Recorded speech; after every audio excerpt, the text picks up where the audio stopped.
আমি আমার অমুক বান্দা বান্দিকে মহব্বত করি, তুমিও মহব্বত করো। সুবহানাল্লাহ। যেই মাত্র ঘোষণা আসে আমি আমার অমুক বান্দা বান্দিকে মহব্বত করি, তুমিও মহব্বত করো, জিবরিল আমিন আলাইহিস সালাতু ওয়াস সালাম তাকে মহব্বত করেন। জিবরিল আমিন যখন মহব্বত করেন, ফেরেশতাদের মধ্যে সবার চেয়ে বড় জিবরিল আমিন। ওনার মহব্বতের প্রভাবে আসমানি সব ফেরেশতা তাকে মহব্বত করেন। আসমানি সব ফেরেশতা যখন মহব্বত করেন, জমিনে কাজ আঞ্জাম দেন এমন ফেরেশতারা জমিনে আছেন না নাই? মালায়ে সাফিল যাদেরকে বলা হয়, ওই ফেরেশতারা আসমানি ফেরেশতাদের প্রভাবে প্রভাবিত হয়ে এরা মহব্বত করেন। আল্লাহর জমিনে ফেরেশতা আছেন না নাই? কয়জন? অসংখ্য অগণিত। আপনার শরীরে কতজন আছেন তাও জানেন না। নাকের জিম্মাদার ফেরেশতাও আছেন, কানের জিম্মাদার ফেরেশতাও আছেন, চোখের জিম্মাদারও আছেন। দেখবেন প্রচন্ড গতিতেও যদি আপনি বাইক চালান, কত ফুক ঢুকে যাওয়ার কথা কিন্তু ঢুকে না, চোখের পাতি এমনিতেই মরে যায়। ওইটা কে করেন? ফেরেশতারা করেন। সুবহানাল্লাহ। কানে এত বড় ছিদ্র, কত কিছু ঢুকে যাওয়ার সম্ভাবনা আছে, এরপরেও কানের ভিতরে কোনো পোকা ঢুকে না। কেন ঢুকে না? কারণ হলো ফেরেশতারা আছেন, জিম্মাদারিতে আছেন। সুবহানাল্লাহ। সামান্য এদিক সেদিক হয় না। লা ইয়াসুনাল্লাহা মা আমারাহুম ওয়া ইয়াফআলুনা মা ইউমারুন। আল্লাহ যা আদেশ করেন তা মানেন, একটু ব্যতিক্রম হয় না। নাকের ছিদ্র কি আর ছোট? কত বড় ছিদ্র!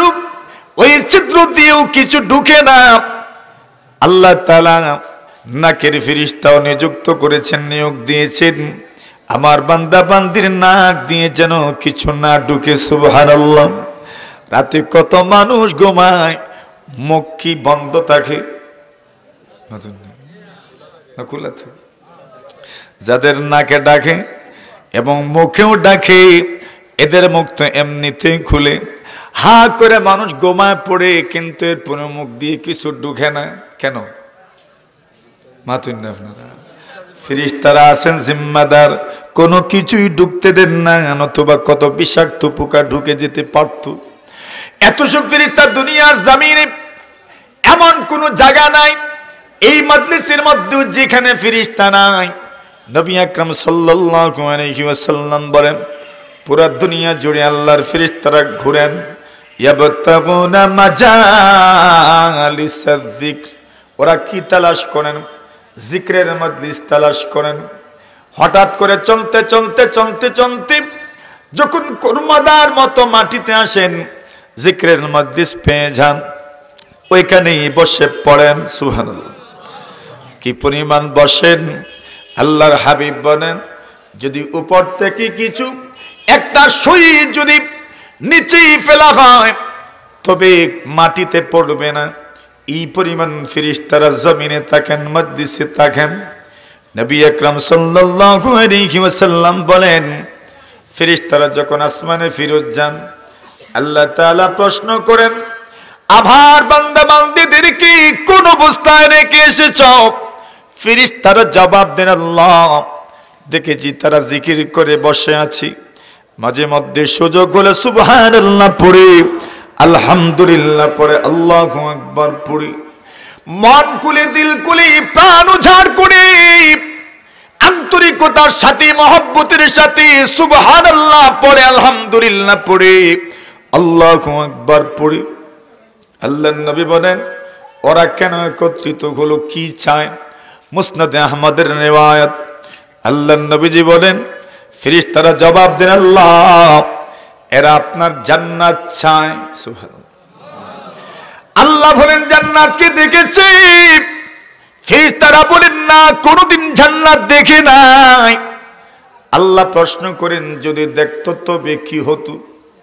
ফেরেশতারা বলেন এখন ওই যে আগ্রহ নিয়ে বসে জান্নাতের জন্য যদি দেখতো তবে তো সারাক্ষণ বসে থাকতো, একটা সেকেন্ডের জন্য উঠতো না, ঠিক কিনা? আল্লাহ বলেন আর কি চায়? জাহান্নাম থেকে ফানা চায়। আল্লাহ প্রশ্ন করেন জাহান্নাম কি দেখেছি? আল্লাহর ফেরেশতারা বলেন না, কোনোদিন জাহান্নাম দেখে নাই। আল্লাহ বলেন যদি দেখতো তবে কি হতো? ফেরেশতারা বলেন তবে সার্বক্ষণিক জাহান্নাম থেকে আশ্রয় প্রার্থনা করার জন্য বসে পড়তো। আল্লাহ বলেন যাও, তোমাদেরকে সাক্ষী রেখে ঘোষণা দিলাম আমি আমার বান্দাদের জীবনের সমস্ত গুনাহ খাতা মাফ করে দিলাম। একজন ফেরেশতা কই কথা আছে, কালা মালাকুম মিনাল মালাইকা, একজন ফেরেশতা ডাক দিয়ে বলেন আল্লাহ এখানে এমন একজন মানুষ বসে আছেন, ফিহা রাজুলুন, এই মজলিসে একজন মানুষ এমন আছেন যে মানুষটা যা আলী হাজাতিন, তার ব্যক্তিগত প্রয়োজনে এসেছিল, দিনী মজলিসে বসার জন্য আসে নাই, এমনিতে এসেছে, ব্যক্তিগত প্রয়োজনে এসেছে। আসার পরে তার ভালো লেগেছে বসে পড়ল, অথবা ভালো লেগেছে বসে নাই। চিন্তা করল এই মজলিস থেকে যদি চলে যাই তাহলে কত মানুষ আমাকে আগামীকাল প্রশ্ন করবে কেন বসলাম না। ওই লজ্জা থেকে বাঁচার জন্য বসে পড়ল। তার তো নিয়ত নাই, সুতরাং নিয়ত যেহেতু নাই এই জন্য সওয়াব পাওয়ারও ফতোয়া দেয় ইন্নামাল, দেখছেন ওয়াজ মুখস্থ আছে আলহামদুলিল্লাহ, ইন্নামাল আমালু বিন্নিয়াত, মানুষের আমল নির্ভরশীল নিয়তের উপর, সওয়াব পাওয়ার কথা নয়। সুতরাং সওয়াব কেমনে দিবেন? আল্লাহ বলেন হুমুল জুলাসা লা ইয়াশকা বিহিম জালিসুহুম, যারা এখানে আগের থেকে বসা এরা এত সম্মানী, এত সম্মানী, এত সম্মানী, এদের সঙ্গে আজকে যারা বসবে আল্লাহ তাআলা একজনকেও বঞ্চিত করবেন না, সকলের জীবনের সবগুলো গুনাহ আল্লাহ পাক মাফ করে দিবেন। সুবহানাল্লাহ, নিয়ত নাই এরপরেও মাফ। সুবহানাল্লাহ। এটা মজলিসের আদব, বসবেন ইহতিরামের সাথে। আল্লাহর নবীজি বলেন নিয়মগুলো মজলিসে কেমনে বসবেন, লা ইউকিমান্না আহাদুকুম আহাদান আন মাজলিসিহি, আল্লাহর নবীজি বলেন কেউ অন্য কাউকে তার স্থান থেকে উঠাবেন না। সুবহানাল্লাহ, জোরে আপনি বসবেন আরেকজনকে উঠায় দিবেন না। আল্লাহ রাসূল বলেন সুম্মা ইয়াজলিসু ফিহি, সে একজন বসা ছিল তাকে উঠায় দিল, অতঃপর সে ওই জায়গায় গিয়ে বসলো। নবী বলেন ওটা তোমার জন্য উচিত নয়, সে বসেছে সেই বসবে। আল্লাহর হাবিব বলেন কেউ যদি কোনো মজলিসে আগে বসে আর উঠেও যদি চলে যায়, পরে সে যদি আসে আর ওই জায়গায় বসতে চায়, রাসূল বলেন ওই জায়গায় বসা তার বেশি হক। সুবহানাল্লাহ। কেন? বলে সে আগে বসছে। সুবহানাল্লাহ বলেন। আল্লাহ নবী বলেন ফাকুম আহাক্কু বিহি, চলে গিয়েছিল, সুম্মা রাজা, আবার ফিরে আসলো, ফাকুম আহাক্কু বিহি, সে ওই মজলিসে বসার বেশি হকদার। সুবহানাল্লাহ। তো কিছু মানুষের হক আছে ওইটা আমরা বুঝি না। যেমন কেউ যদি আজান দেয় ইকামত সেই দিবি, মান আযানা ফাহুয়া ইউকিমু, যে আজান দিল সে ইকামত দিবি, যে আজান দিল সে ইকামত দিবি। দেখা যায় একজনে আজান দেয় আরেকজনে ইকামত দিয়ে দেন, হয়নি? নতুন না তো যিনি আজান দিছেন এই মনে মনে ফাকড়াই ফাকড়াইয়া সাইন, নতুন না সাইন নেই। এমন হয় একসাথে দুইজন আজান ইকামত শুরু করেন। আল্লাহ রাসূল বলেন যিনি আজান দিবেন ইনি ইকামত দিবেন যদি সুন্দর করে দিতে পারেন। একদিন নবী আলাইহিস সালাতু ওয়াস সালামের মধ্যে আজান দিয়েছেন একজন, আরেকজন ইকামত শুরু করেছেন। নবী বললেন উনি আজান দিছেন, যে আজান দিছে সেই ইকামত দিবে। সুবহানাল্লাহ। এটা হক তার, যে আজান দিছেন সে ইকামত দিবেন। হক মানে ইকামত তো সওয়াব, সওয়াবের ক্ষেত্রে মানুষ প্রতিযোগিতা করেন। ওই প্রতিযোগিতায় কে এগিয়ে যাবে, কে বিজয়ী হবে, রেইসে কে জিতবে, আল্লাহ নবী সমাধান দিলেন, মান আযানা ফাহুয়া ইউকিমু, যিনি আজান দিয়েছেন ইনি ইকামত দিবেন। সুবহানাল্লাহ। আর ঝগড়া রইছে নি? ঝগড়া নাই। যিনি আজান দিয়েছেন ইনি ইকামত দিবেন। আজান যে দিত, বলে আজান দিলে সুন্দর আজান যার তার ইনি আজান দিবেন। যে কেউ আজান দিতে যায় না, যার আজান সুন্দর উনি আজান দিবেন। সওয়াব আছে নি আজানে? জোরে কোন নবী বলেন মান আযানা সাবআ সিনিন, আল্লাহর হাবিব বলেন কেউ যদি 7 বছর আজান দেয়, 7 বছরের দ্বারা কি বোঝানো হয়েছে? মুহাদ্দিসিনে কেরাম বলেন বেশি বোঝানো হয়েছে। আমাদের সমাজে বেশি বোঝানোর জন্য 7 বলা হয়। হাতবার কইছি রে বা, এরপরেও শুনে না। কতবার কইছেন? হাতবার কইছেন, গুনে না। এর মানে 7 বার গনে গনে যে বলছেন এমন নয়, বেশি বলছেন শুনে নাই। হাতবার কইলাম শুনে না, 70 বার কইলাম শুনে না। 70 বেশি বুঝায়, 7 বেশি বুঝায়। আল্লাহর নবী বলেন মান আযানা সাবআ সিনিন, কেউ যদি 7 বছর আজান দেয়, পুরা জীবন মিলেও যদি 7 বছর হয়ে যায়, আল্লাহর নবী বলেন গুফিরা লাহু মা তাকাদ্দামা মিন যামবিহি, আল্লাহর নবী বলেন তার অতীত জীবনের সব গুনাহ মাফ। কতদিন দিলে? বেশি দিলে। এখন বেশি আজান দিয়েন, পারেন শিখেন আজান। প্রতিযোগিতা হওয়ার দরকার। কেরাতের প্রতিযোগিতা যেমন হয়, বিভিন্ন সংগঠন কেরাত প্রতিযোগিতা করে, ওই সংগঠনওয়ালাদের জন্য আজান ইকামতের প্রতিযোগিতাও আয়োজন করা দরকার। ঠিক আছে? সবার আজান সুন্দর নেই, বেশ কম আছে। তো আজান ইকামতের জন্য প্রতিযোগিতার আয়োজন হওয়া দরকার, যাতে করে সবাই আজান শিখতে পারেন ইনশাআল্লাহ। কেন? রাসূল বলছেন যদি মানুষ জানতো আজানের মধ্যে কি পরিমাণ ফজিলত এবং প্রথম সাফে নামাজ পড়তে কি পরিমাণ ফজিলত, আল্লাহর নবী বলেন তবে আজানের জন্য প্রতিযোগিতা শুরু হতো, কে কার আগে আজান দিবি। এখন আজান তো আর যৌথ কণ্ঠে দেওয়া যায়নি।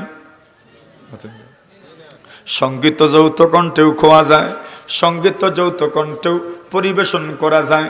আজান তো আর যৌথ কণ্ঠে পরিবেশন করা যাবে না। এখন কি সুরত? রাসূল বলেন একমাত্র সুরত লটারি দেওয়া। লটারির মাধ্যমে নির্ণয় করবেন কে আজকে আজান দিবেন। রাসূল বলেন যদি মানুষ জানতো প্রথম সাফে কি পরিমাণ ফজিলত, আল্লাহর হাবিব বলেন মানুষ প্রতিযোগিতা করত প্রথম সফে যাওয়ার জন্য, শেষ পর্যন্ত প্রথম সফে কে যাবে লটারির মাধ্যমে নির্ণয় করতে হতো। সুবহানাল্লাহ। এটা প্রতিযোগিতা। তো যে কথাটা বলছিলাম, মহব্বত যদি আল্লাহ করেন তো জিবরিলেও করেন। জিবরিলে মহব্বত করলে সমস্ত ফেরেশতারা করেন, জমিনের ফেরেশতারাও করেন। আর জমিনের ফেরেশতারা যখন মহব্বত করেন, বলছেন তাদের প্রভাবে প্রভাবিত হয়ে আল্লাহর জমিনের সবচেয়ে উত্তম মাখলুক, আশরাফুল মাখলুকাত সব মানুষ তাকে মহব্বত করে। সুবহানাল্লাহ। মানুষ যখন মহব্বত করেন, পুরা দুনিয়া মানুষের অধীন, পুরা দুনিয়া মানুষের অধীন। দুনিয়া মানুষ যেদিকে, দুনিয়া সেদিকে। আন্নাসু আলা দীনি মুলুকিহিম, যেদিকে রাজা এদিকে প্রজা, যেদিকে রাজা। আমরা দেশে কয় আগরাল, যেদিকে কররাল। আন্নাসু আলা দীনি মুলুকিহিম, পৃথিবীর রাজা মানুষ, মানুষ যেদিকে বাকি সব মখলুক সেই দিকে। মানুষ যদি ইনসাফকারী হয়ে যায়, মানুষ যদি ভারসাম্যতা রক্ষা করে, মানুষ যদি ন্যায় ইনসাফ প্রতিষ্ঠা করে, সারা দুনিয়ার সব মখলুকের মধ্যে ন্যায় ইনসাফ প্রতিষ্ঠা হয়ে যায়। সুবহানাল্লাহ। জোরে বলেন। এটা খুব গুরুত্বপূর্ণ তথ্য। আমাদের সমাজে মহিষে মহিষে লাগেনি। কেন লাগে? বলে মানুষে মানুষে উত্তর লাগে। এদের প্রভাবে মহিষরা প্রভাবিত হয়, এদের প্রভাবে গরু প্রভাবিত হয়, এদের প্রভাবে ছাগল প্রভাবিত হয়। মানুষ যদি ইনসাফকারী হয়ে যায়, মানুষের মধ্যে যদি দাঙ্গা থাকে না, হানাগানি থাকে না, মারামারি থাকে না, তাহলে এই দুনিয়াতে আরো যত মখলুক আছে এদের মধ্যে হানাগানি থাকবে না, দাঙ্গা থাকবে না, মারামারি থাকবে না। আল্লাহ বলেন যাহারাল ফাসাদু ফিল বাররি ওয়াল বাহর বিমা কাসাবাত আইদিন নাস। জলে স্থলে যত বিপর্যয় হয় সব মানুষের হাতের কামাই। এমনকি পানির নিচে জীব মাছ যদি মারামারি করে, আল্লাহ রাসূল সাল্লাল্লাহু আলাইহি ওয়াসাল্লাম বলেন এটাও মানুষের হাতের কামাই। মানুষ মারামারি করে, পানির নিচে মাছও মারামারি করে, মানুষ মারামারি করে, স্থলে যারা আছে তারাও মারামারি করে, মানুষ মারামারি করে। আল্লাহর জমিনে যত মখলুক আছে, সাগরে পানিতে ওই রকম আরো মখলুক আছে। সুবহানাল্লাহ। জমিনে যত ধরনের প্রাণী আছে, পানির নিচে এত ধরনের প্রাণী আছে। সুবহানাল্লাহ। এত ধরনের প্রাণী পানিতেও আছে, এরাও মারামারি করবে। এখন মানুষ যদি মহব্বত করে, আল্লাহ রসুল বলছেন পুরা দুনিয়ার মখলুক তাকে মহব্বত করে। সুবহানাল্লাহ। আরে আল্লাহ মহব্বত করেন। এবার প্রশ্ন হইল কেন মহব্বত করেন? আল্লাহ নবী বলেন, আল্লাহ তাআলা বলেন ইন্নাল্লাহা ইউহিব্বুল মুহসিনিন ইন্নাল্লাহা ইউহিব্বুত তাওয়াবিন ইন্নাল্লাহা ইউহিব্বুল মুতাতাহহিরিন ইন্নাল্লাহা ইউহিব্বুল মুকসিতিন। কয়টা হইছে দেখছেন তো? কয়টা হইছে? এখন সেটা ঘুম আইছে নি? কিছু আইতো নাই নি? কিছু দরকার আছিল? আইতো নাই? হাত তুলন সেদিকে কারাইছে না? নারায়ে তাকবীর। হইছে ঘুমে উড়ান, হইছে ঘুমে। নারায়ে তাকবীর, নারায়ে তাকবীর। দ্বীন ইসলাম, মেহরাজুল হক মাজহারি। আচ্ছা, আল্লাহ মহব্বত করেন কাকে? এখন আল্লাহর মহব্বত মানে আল্লাহ যদি মহব্বত করেন তো সব মাখলুক তাকে মহব্বত করে। সুবহানাল্লাহ। আল্লাহর মহব্বত কেমনে পাইবেন? এমনিতে মিলবে না, কিছু তো অর্জন করতে হবে, তবেই তো মিলবে। কেমনে মহব্বত পাবেন? আল্লাহ বলেন ইন্নাল্লাহা ইউহিব্বুল মুহসিনিন। আল্লাহ বলেন যারা সদাচরণ করি, সুন্দর আচরণ করি, সুন্দর ব্যবহার করি, যারা সদয় হয়, যারা দয়া পরশ হয়, যাদের অন্তরে মমতা আছে, যাদের অন্তরে স্নেহ আছে, ভালোবাসা আছে, আল্লাহ তাদেরকে ভালোবাসেন। আরো জোরে কি বুঝছেন? আল্লাহ মহব্বত করেন কাকে? যারা সদাচরণ করি, সুন্দর আচরণ করি, উত্তম আচরণ করি, উত্তম ব্যবহার করি, আল্লাহ তাদেরকে ভালোবাসেন। উত্তম ব্যবহার কার নাম? উত্তম ব্যবহার বা মুহসিনিন কারা? আল্লাহর পরিচয় দিবেন আল্লাযীনা ইউনফিকুনা ফিস সাররাই ওয়াদ দাররা।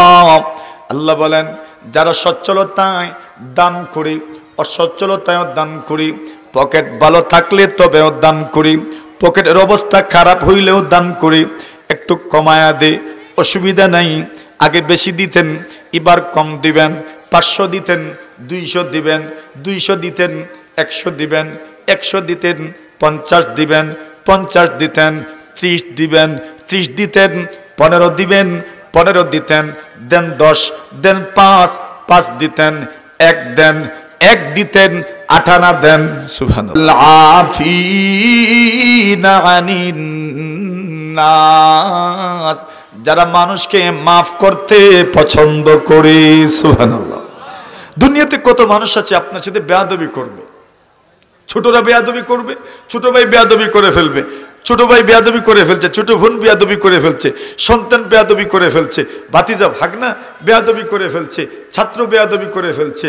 আল্লাহ বলছেন তুমি মহসিন কিনা, তুমি সদাচরণ করো কিনা, তুমি উত্তম আচরণ করো কিনা? বলে করি তো। বলে কেমনে? ছাত্র যখন বেয়াদবি করে, ছাত্র যখন একটু সমস্যা করে, তখন তো তুমি ছেদ করে উঠো। বলছেন না, উঠবো না। বলে মাফ করবানি? বলে জি করবো। ওয়াল্লাফিনা আনিন নাস, যারা মানুষকে মাফ করতে পছন্দ করে। সুবহানাল্লাহ। মাফ করাও ভালো আমল, মাফ চাওয়াও ভালো আমল।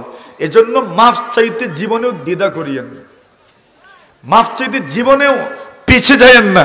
মাফ চাওয়াতে সবসময় অগ্রগামী থাকার দরকার। দুনিয়াতে যদি মাফ চেয়ে নেন আপনার ইজ্জত কমবে না, বাড়বে ইনশাআল্লাহ। মাতুন না আপনারা? ঠিক নেই? মাফ চাইলে ইজ্জত বাড়ে না কমে? বাড়ে। আরে ভাই মাফ চেয়ে নেন। দুনিয়াতে কোন মানুষ যদি খুশি হয়ে যান, একজন মানুষের দোষে আপনার জীবনটাকে পরিবর্তন করে দিতে পারি। আপনি যদি মাফ চাওয়ার মাধ্যমে আপনার আব্বাকে খুশি করতে পারেন, আপনি যদি মাফ চাওয়ার মাধ্যমে মুরব্বীকে খুশি করতে পারেন, উস্তাদকে খুশি করতে পারেন, বড় ভাইকে খুশি করতে পারেন, আপনি যদি মাফ চাওয়ার মাধ্যমে ছোটদেরকে খুশি করতে পারেন, তবে আল্লাহও খুশি হয়ে যাবেন। সুবহানাল্লাহ। একজন মানুষকে খুশি করতে পারা দুনিয়ার মানুষের জন্য সবচেয়ে বেশি আনন্দদায়ক জিনিস হওয়ার দরকার। আমি খুশি করতে পারলাম কিনা? মানুষের খুশিতেই তৃপ্তি পাওয়া দরকার।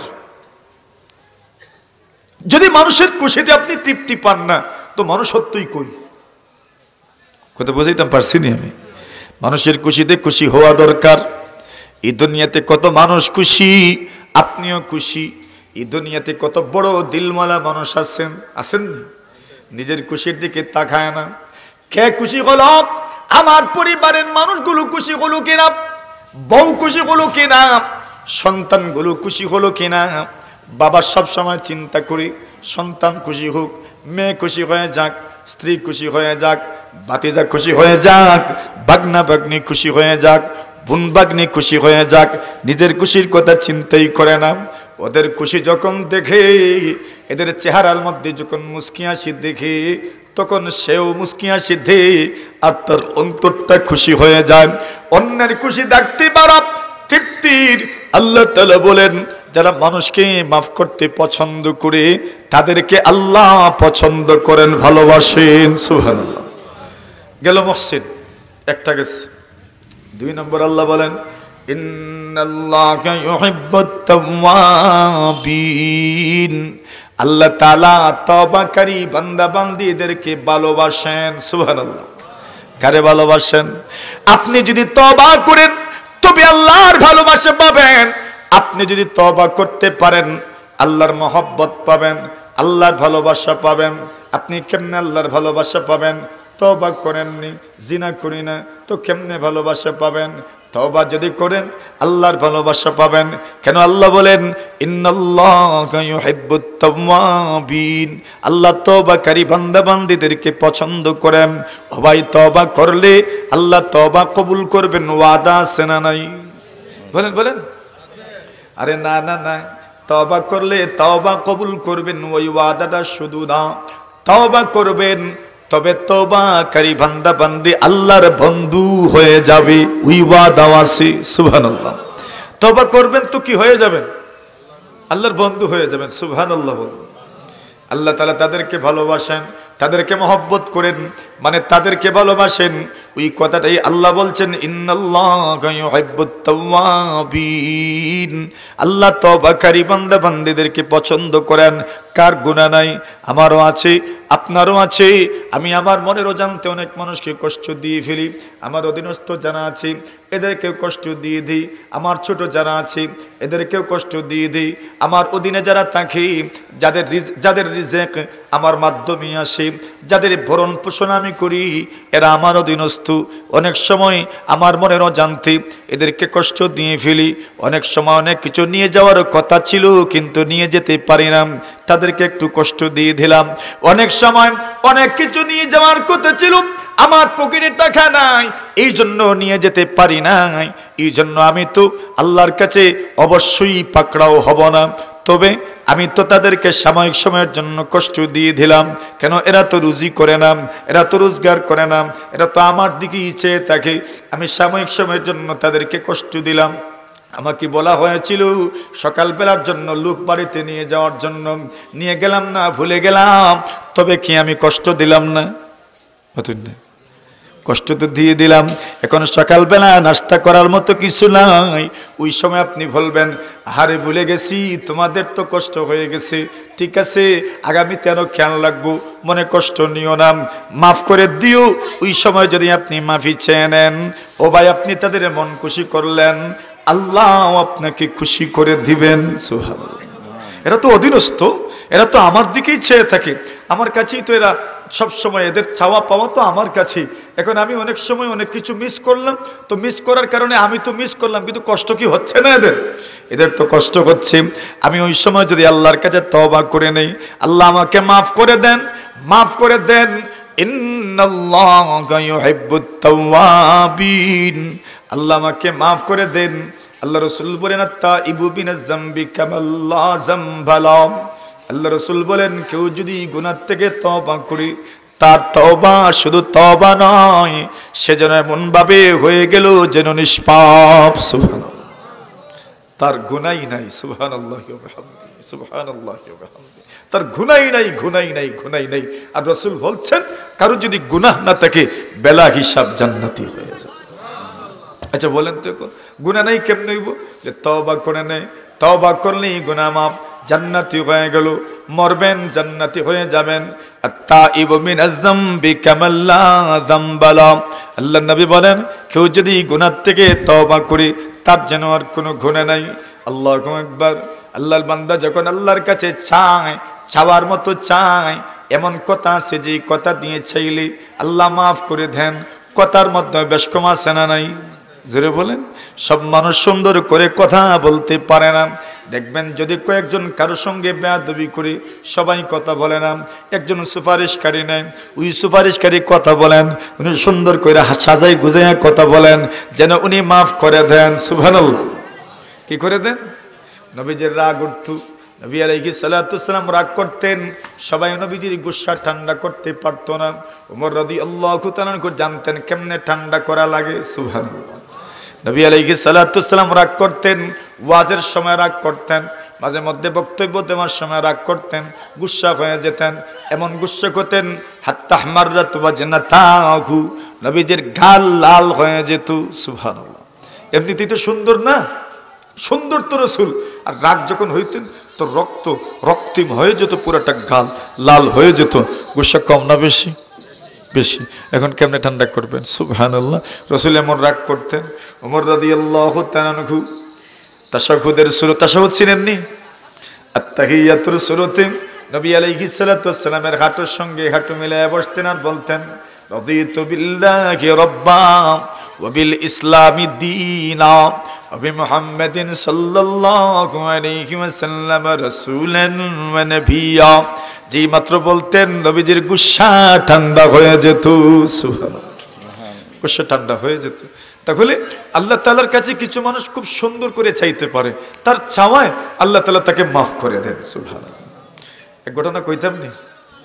কইলিতাম? আসুননি আপনারা? না আমি যে নিরাই ওয়াজ করি আর আপনারাও নিরাই হয়ে গেছেন মনে হয়। ঠিক আসুননি ইনশাল্লাহ? এনার্জি আসেনি? একবার জোরে সুরে তাকবীর হইতো দেন। আমি দিতাম কিনা, আপনারা দেন। কে দিছেন? কে দিছেন? কে দিছেন? কে দিছেন? মাশাআল্লাহ, নারে তাকবীর। ওই এটাই তো চাইতেছি। তাকবীর কি শুধু মোল্লারা দিত? খালি মোল্লা নিতে তাকবীর দিত না সবাই দিত? দেন দেখি, দেওতে মাশাআল্লাহ।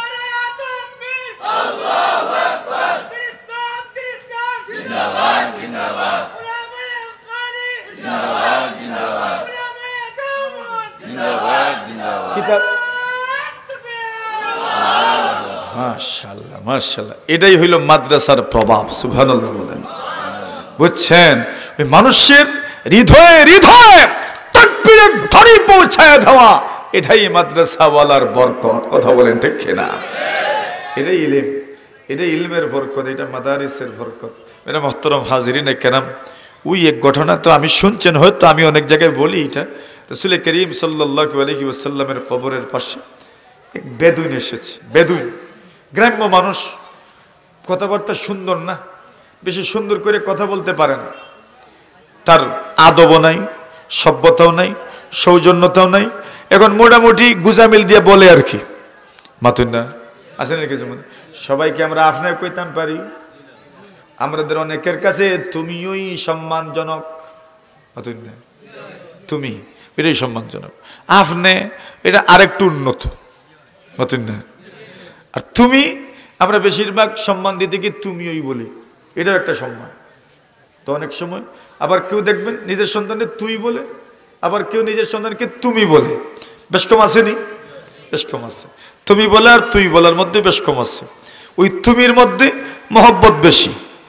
এখন উনি গ্রাম্য মানুষ, তেমন ভাষার মাধুর্যতা নাই। নবীজির কবরের পাশে আসছেন, সুবহানাল্লাহ, জিয়ারত করবেন।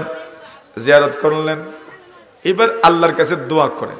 নবীর কবরের পাশে আল্লাহর কাছে দোয়া করেন, আয় আল্লাহ হাদা হাবিবুল্লাহ।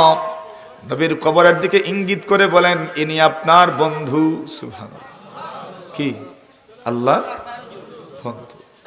এই কথাটা আমার তো ভালো লাগে। হাদা হাবিবুল্লাহ, ইনি আল্লাহর বন্ধু। ওয়া আনা আবদুল্লাহ, আর আমি আল্লাহর গোলাম। সুবহানাল্লাহ। ওয়া শাইতানু আদুউল্লাহ, আর শয়তান আল্লাহর দুশমন। শয়তান কি? আল্লাহর দুশমন। এবার বলেন, আয় রব্বে করিম আল্লাহ, আপনি যদি আমাকে মাফ করে দাও, এই যে কবরে ঘুমিয়ে আছেন হাবিবুল্লাহ, আপনার বন্ধুর মন খুশি হবে। সুবহানাল্লাহ। নবী কবরে আসেননি, মৃত না জিন্দা? বলেন, মৃত না জীবিত? জীবিত। আল্লাহর নবী তার কবরে জীবিত আছেন। সুবহানাল্লাহ। নবী কবরে জীবিত, নবী কবরে জীবিত। শহীদরা যদি তাদের কবরে জীবিত থাকেন, নবীরাও তাদের কবরে জীবিত আছেন। সুবহানাল্লাহ। এখন হাদা হাবিবুল্লাহ, ইনি আপনার বন্ধু, আর আমি হইলাম আল্লাহ আপনার গোলাম। শয়তান আপনার দুশমন, আমাদেরও দুশমন। যদি আপনি আমাকে মাফ করে দাও, আপনার বন্ধু খুশি হয়ে যাবেন, শয়তানের মুখটা কালো হবে, আমি আপনার একজন বান্দা জান্নাত লাভ করতে পারবো। সুবহানাল্লাহ। আর যদি করেন না, তাহলে এই যে কবরে ঘুমিয়ে আছেন আপনার হাবিব, ওনার মনটা নারাজ হবে, বেজার হয়ে যাবেন।